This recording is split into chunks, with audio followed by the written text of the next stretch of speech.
तो हम अध्ययन करेंगे राज्यसभा का। किसका? राज्यसभा। पूछ ले कि राज्यसभा की बात करें तो राज्यसभा का शब्द है वो 23 अगस्त 1953 को अपनाया गया। राज्यसभा का शब्द कब अपनाया गया था? 23 अगस्त 1953 को। कि राज्यसभा है वो 23 अगस्त 1953 को ये शब्द अपनाया गया। फिर पूछ ले आपसे राज्यसभा की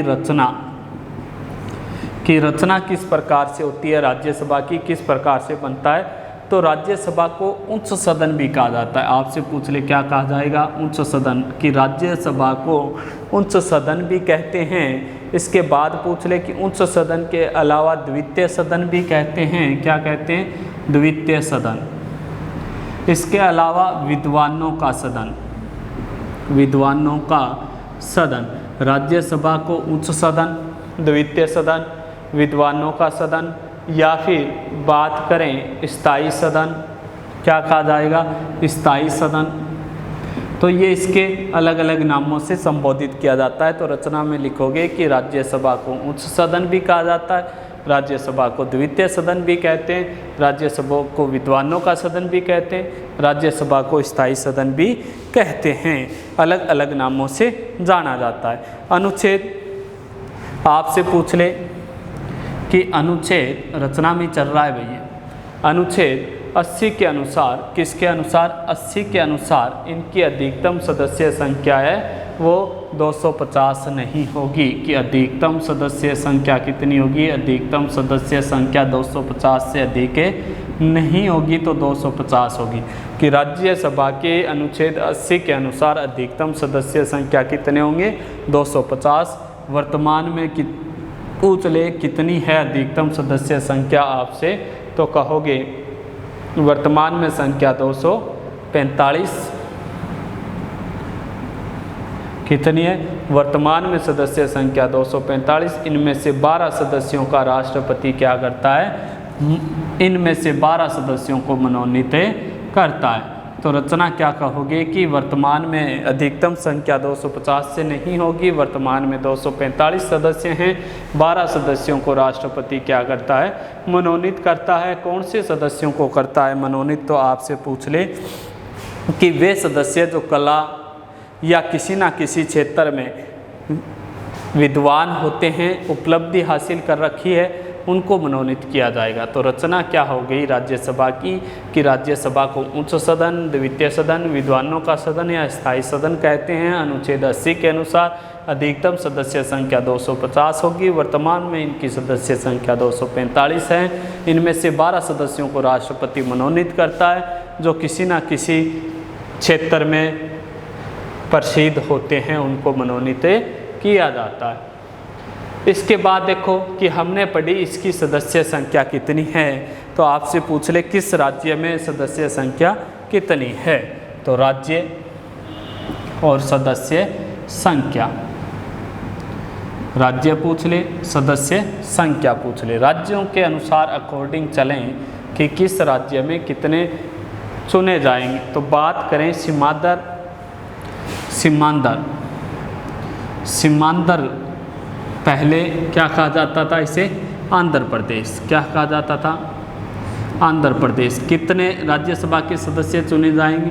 11। कि आंध्र प्रदेश या सीमांध्र से 11, असम से 7, असम से कितने सदस्य चुने जाएंगे राज्यसभा के? 7। बिहार से 16, बिहार से कितने आएंगे? बिहार से 16। झारखंड से 6, झारखंड से कितने चुने जाएंगे? 6। गुजरात से 11, गुजरात से 11। वर्तमान में बात करें जम्मू कश्मीर और लद्दाख केंद्र शासित प्रदेश हैं, उनसे 4। कितने सदस्य? 4 सदस्य। केरल से 9, केरल से कितने सदस्य? 9 सदस्य चुने जाएंगे केरल से। इसके बाद पूछ ले आपसे मध्य प्रदेश से 11, मध्य प्रदेश से कितने? 11, मध्य प्रदेश से 11। मध्य प्रदेश के बाद पूछ ले छत्तीसगढ़ से 5, छत्तीसगढ़ से कितने? 5, छत्तीसगढ़ से 5। इसके बाद पूछ ले महाराष्ट्र से 19, कहाँ से? महाराष्ट्र से, महाराष्ट्र से 19। इसके बाद पूछ ले कि आपसे कर्नाटक से 12, कर्नाटक से 12। कर्नाटक के बाद पूछ ले ओडिशा, ओडिशा से 10, ओडिशा से कितने? 10। ओडिशा के बाद पूछ ले पंजाब, पंजाब से 18, कितने? 18। राजस्थान से 10, राजस्थान से कितने हैं भाई? राजस्थान से 10। राजस्थान के बाद पूछ ले तमिलनाडु, तमिलनाडु से 18। उत्तर प्रदेश से 31, 31 सर्वाधिक राज्यसभा के सदस्य किस राज्य से जाते हैं? उत्तर प्रदेश से। उत्तराखंड से 3, उत्तराखंड से 3। टेबल बनाओगे इसे, ऐसे बना लेना आप अपनी नोटबुक में, राज्य फिर ऐसे सदस्य संख्या, ऐसे बनानी है आपको टेबल। तो उत्तराखंड से 3, पश्चिमी बंगाल से 16, पश्चिमी बंगाल से कितने चुने जाएंगे? 16। हरियाणा से 5, हरियाणा से कितने? 5। हरियाणा के बाद पूछ ले हिमाचल प्रदेश से 3, हिमाचल से 3, हिमाचल प्रदेश से कितने? 3। नागालैंड, मेघालय, मणिपुर, त्रिपुरा, सिक्किम, मिजोरम, अरुणाचल और गोवा। कहने का मतलब मेघालय, असम, मणिपुर, त्रिपुरा, नागालैंड,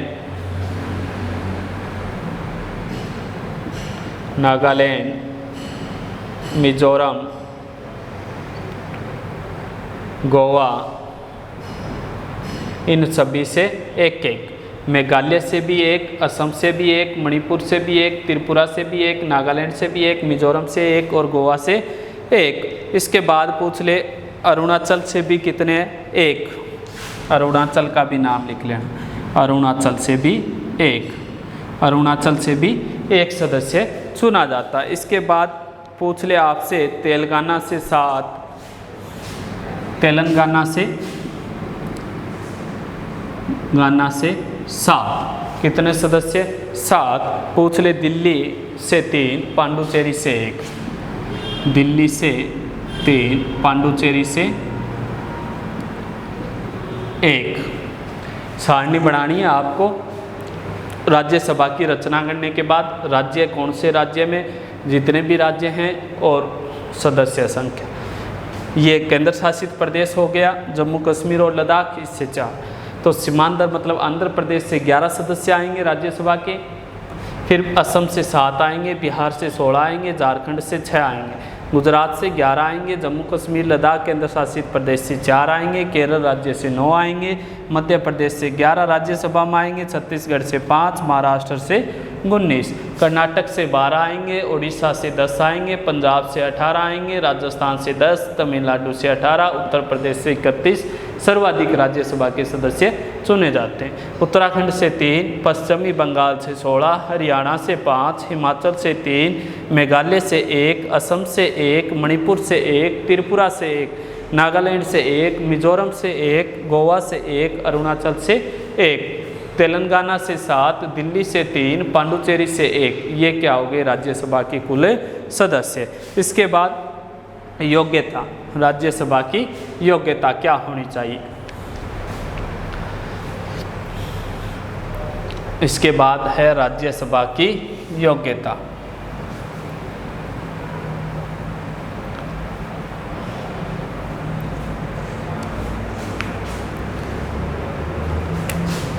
योग्यता,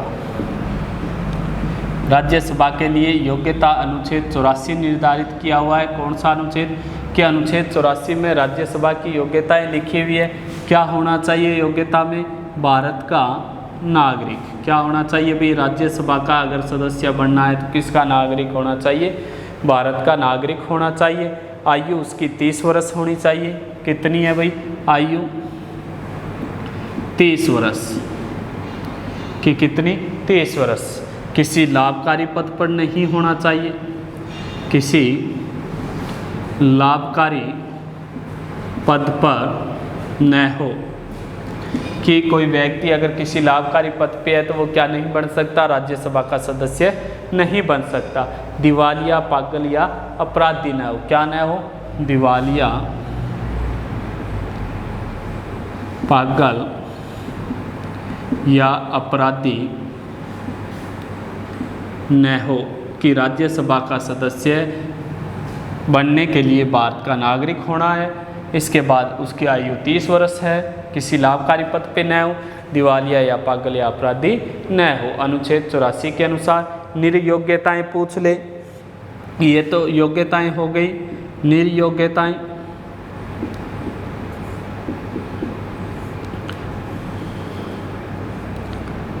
निर्योग्यताएं कौन कौन सी होती है पूछ ले। अनुच्छेद 102 के अनुसार संघ अथवा राज्यों के मंत्री पर लाभ की पद पर नहीं माने जाएंगे। अनुच्छेद 102 क्या कहता है, संघ या राज्य मंत्री के पद पर विराजमान है। कि हम पढ़ रहे हैं कि लाभकारी पद पे नहीं होना चाहिए, संघ या राज्य मंत्री होगा तो लाभ का पद होगा, लेकिन वो लाभ के पद पर नहीं माने जाएंगे, लाभकारी पद नहीं माने जाते हैं।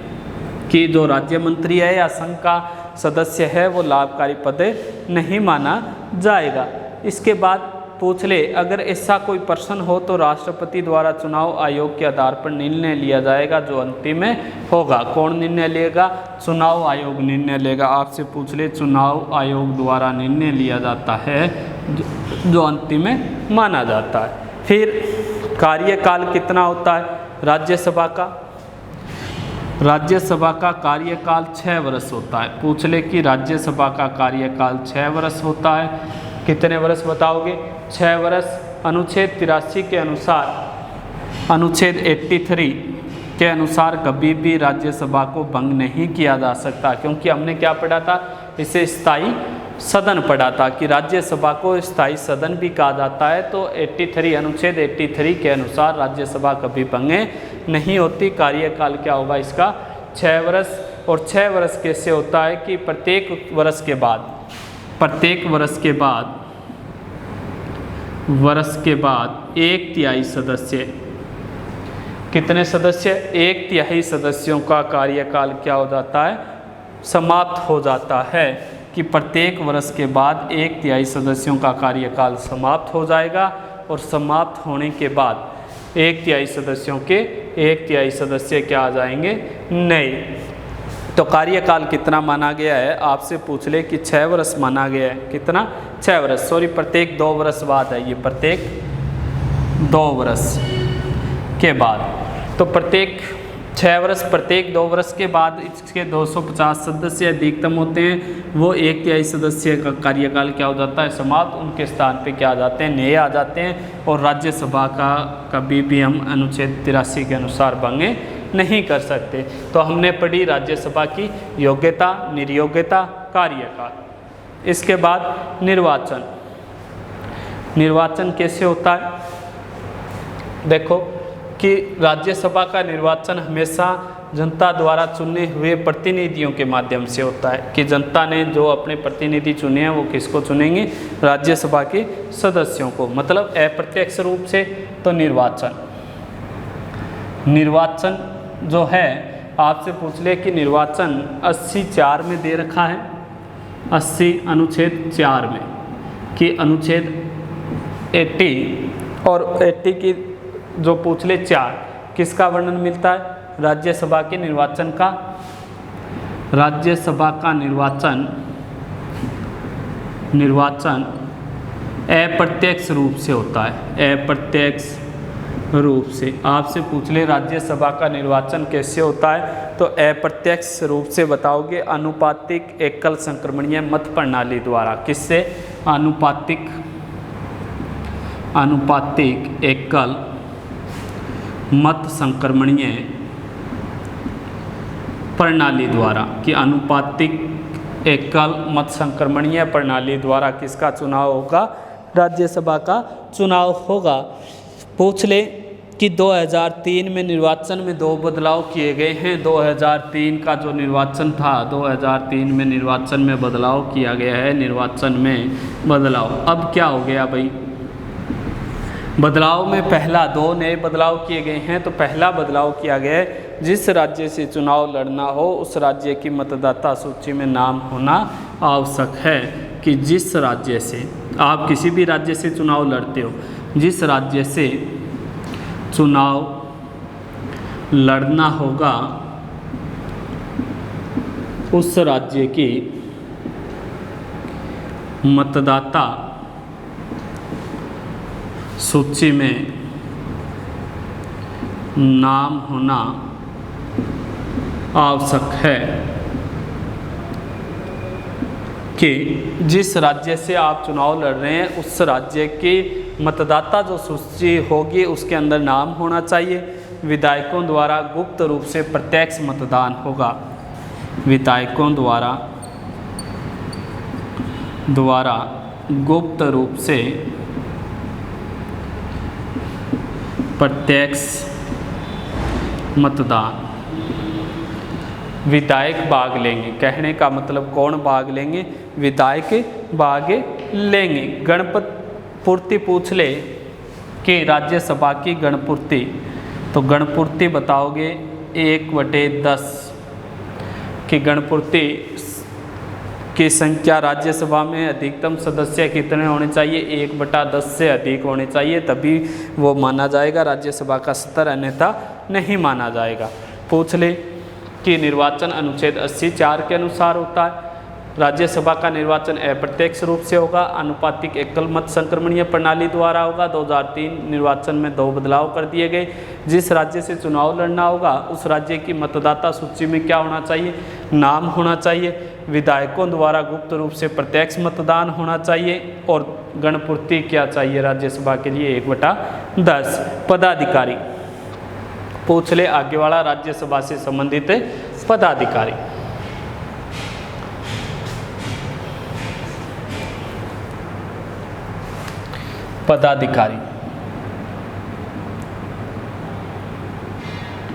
पदाधिकारी पूछ ले आपसे, तो कहोगे राज्यसभा का पदेन, राज्यसभा का पदेन सभापति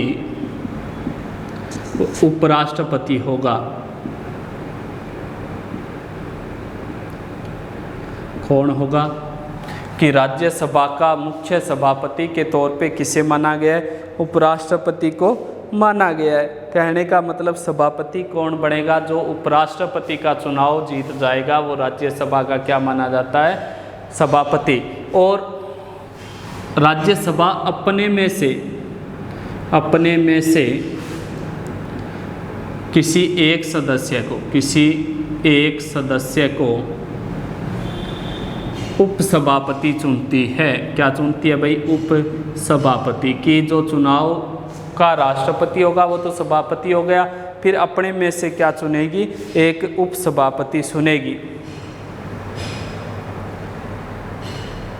रख लोगे याद। तो पदाधिकारी एक तो होता है सभापति, एक होता है उपसभापति। सभापति उपराष्ट्रपति होगा और उपसभापति एक सदस्य को चुना जाएगा। सभापति और उपसभापति की बात करें तो दोनों को, सभापति और उपसभापति की बात करें इनकी, तो दोनों को भाषण देने की अनुमति होती है। भाषण की अनुमति के सभापति उपसभापति दोनों को भाषण देने की क्या रहेगी, अनुमति रहेगी। कार्य प्रणाली संबंधी प्रश्नों को तय करना, क्या काम हो गया दोनों का, कार्य प्रणाली से संबंधित प्रश्नों को तैयार करना कि कार्य प्रणाली से संबंधित प्रश्नों को तैयार करना किनका काम होता है, सभापति और उपसभापति का होता है। वाद विवाद को दूर करना, वाद विवाद को दूर करना, किसको दूर करना, वाद विवाद को दूर करना। फिर पूछ ले विचाराधीन प्रश्न पर मतदान का परिणाम घोषित करना। विचाराधीन प्रश्न पर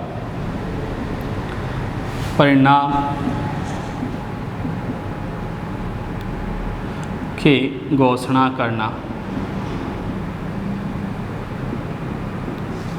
विचाराधीन प्रश्न पर मतदान परिणाम की घोषणा करना। तो पूछ ले कि पदाधिकारी कौन होते हैं। सभापति उपराष्ट्रपति होगा, उपसभापति को चुना जाएगा। फिर इनके काम क्या होते हैं, आपसे पूछ ले सभापति और उपसभापति के मुख्य कार्य बताइए। मुख्य कार्य होते हैं दोनों को भाषण देने की क्या रहती है, अनुमति रहती है। कार्य प्रणाली से संबंधित प्रश्नों को तैयार करना इनका प्रमुख कार्य है। फिर आगे वाला पूछ ले वाद विवाद होने पे दोनों को दूर करने का कार्य किसका माना जाता है, सभापति उपसभापति को। फिर विचाराधीन प्रश्न पर मतदान परिणाम की घोषणा करना, कहने का मतलब है कि अपना बहुमत देना या अपना वोट देकर किस प्रश्न पे जो वाद विवाद चल रहा है उसको दूर करना या किसी को विधेयक के लिए पारित करना। तो ये थी राज्यसभा। राज्यसभा की हमने रचना पढ़ी, किस राज्य से कितने सदस्य चुनकर आते हैं ये पढ़े। फिर राज्यसभा की हमने योग्यता पढ़ी, योग्यता के बाद कार्यकाल पढ़ा, फिर निर्वाचन पढ़ा, फिर गणपूर्ति पढ़ी, फिर पदाधिकारी पढ़े।